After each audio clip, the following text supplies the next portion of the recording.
जौनपुर के मड़ियाहू तहसील के सुरेरी थाना क्षेत्र अंतर्गत अड़ियार गांव में आबादी एवं ग्राम समाज की भूमि पर कथित अतिक्रमण और कब्जे के प्रकाश का मामला सामने आया है। पीड़ित ने अपने सागे चचा सत्यदेव त्रिपाठी और उनके पुत्रों पर जमीन पर अवैध कब्जा करने की नीयत से भूभाग की संरचना बदलने का आरोप लगाया है।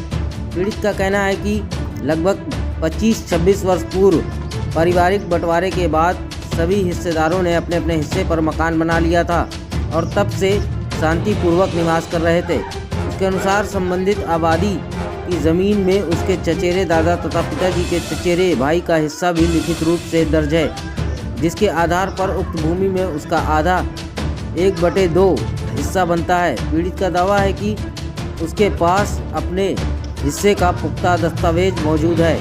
आरोप है कि इसके बावजूद चाचा पक्ष द्वारा दबंगई के बल पर ज़मीन पर कब्जा करने की कोशिश की जा रही है।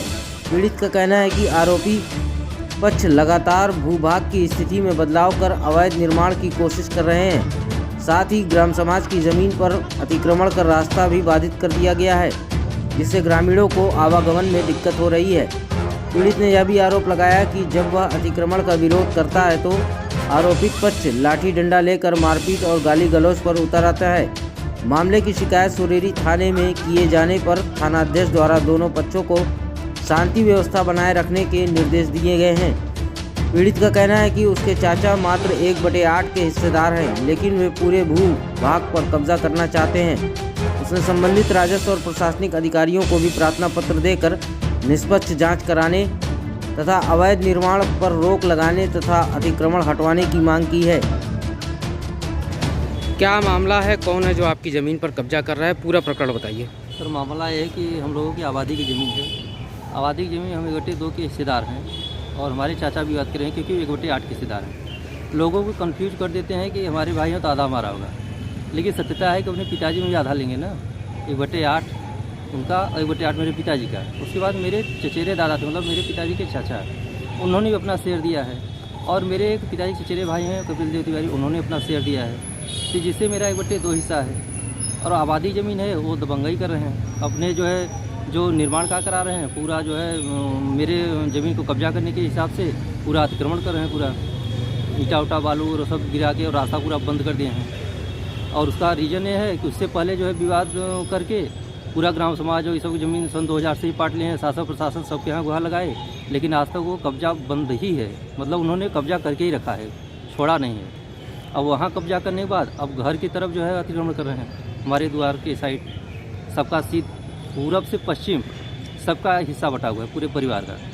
अपने हिस्से में मेरा मकान बना है, फिर उनका मकान बना है, फिर मेरे बड़े भाई का मकान बना है। सब पश्चिम और पूरब दिशा में एक सीध में सबका बना हुआ है। तो उन्होंने अपना बनवा के मेरे दक्षिण साइड और पूरब में भी दलान बना के अब उत्तर साइड मेरा अतिक्रमण करना चाहते हैं। यही मामला है। तो आपने वहाँ पुलिस को शिकायत नहीं दी? हाँ, हमने जो है सीओ महोदय के यहाँ दिया था, एसडीएम महोदय के यहाँ दिया था, थाने पर भी दिया था। तो थानाध्यक्ष महोदय आए हुए थे, तो पूरी स्थिति देखे तो उन्होंने जो है इस बात को समझ गए कि क्या कंडीशन है, कि पूरा उनका नियत हड़प लेने का है। तो उन्होंने आया शांति व्यवस्था बनाए रखने के लिए, जो है दोनों पक्षों को जो है समझा बुझा मना करके उनका भी काम जो है मना करके गए। तब भी उनकी सक्रियता निरंतर बनी हुई है। अभी भी निर्माण कार्य जारी है? नहीं, तो थानाध्यक्ष महोदय जब से रोके हैं तब से निर्माण कार्य नहीं हुआ है। और उनका ये दबंगई है कि पूरे मतलब पुलिस प्रशासन से भी उलझ जाते हैं, थानाध्यक्ष महोदय से भी उस दिन उलझ गए। हम जो है तहसील पे गए थे, सीओ महोदय से मिले थे, सबको प्रार्थना पत्र दिया। उन्होंने बोला ठीक है, हम देखते हैं, कार्रवाई करवाते हैं। तो इस हिसाब से जो है कार्रवाई के लिए आश्वासन दिया गया है। अब देखिए जो है हमारे साथ किस हिसाब से जो है न्याय होता है। क्या कोई मामला मुकदमा दीवानी में भी चल रहा है? दीवानी मुकदमा भी उन्होंने किया है। तो दीवानी मुकदमा किया है, वही ज़मीन लेने के लिए जो ग्राम समाज है उसको न्यायालय को गुमराह करके उन्होंने मुकदमा दाखिल किया है आबादी बता के, जबकि आबादी नहीं है, वह ग्राम समाज की ज़मीन है। और उससे लोग सार्वजनिक रास्ता था, बगल में नाला है पानी बहने के लिए। आपका रास्ता कितना बाधित है? जी, वही जो सार्वजनिक रास्ता है नाले के बगल में ज़मीन है आपके राजेश त्रिपाठी घर के पीछे पूर्वी तरफ पीछे, वो रास्ता जो है दोनों चक्रोडों को जोड़ता था, पूर्वी चक्रोड को दक्षिण चक्रोड को, जिससे हमारा दक्षिण तरफ चक्रोड है, खेत है, जहाँ पे हम लोग उसी मार्ग से आते जाते थे, जिसको भी उन्होंने पाट का पूरा अतिक्रमण कर लिया है और न्यायालय गुमराह करके उसी मुकदमा किया है। हाँ, जो है जो हम लोग जब कहीं विरोध करते हैं तो लोग मारपीट करने के लिए आमादा हो जाते हैं, लेकिन लाठी डंडा लेके दौड़ते हैं, गाली गलौज करते हैं, धमकी देते हैं। कोई वीडियो साक्ष्य है आप लोगों के पास? जी मार पिटाई का कोई हाँ, वीडियो साक्ष्य है? वीडियो है उनका जी। क्या चाहते हैं इस पूरे प्रकरण में? ये चाहते हैं कि जिसका जो हिस्सा है वो सही से बंटवारा होके और सबको मिल जाए। वो 1/8 में है, हम 1/2 में हैं। जो जैसे आप 25-26 साल पहले मकान बना था बंटवारा होके, इतने दिन विवाद नहीं किए। वही जब दादाजी मर गए 2-3 साल से, तब इन्होंने विवाद करना चालू कर दिया। लेखपाल कभी मौके पे पहुंचे, लेखपाल भूमि नाप महोदय- के आवंटन किया आप लेखपाल लोगों महोदय ने? तो अभी तक तो नहीं पहुँचे हैं, देखिए संभवतः पहुँचे तो वो भी देखेंगे मौके को। क्या नाम है आपका? मेरा नाम अनुज कुमार त्रिपाठी है। कहाँ का मामला है? ग्राम अड़ियार का है, थाना सुरेश पड़ता है, तहसील मड़िया को।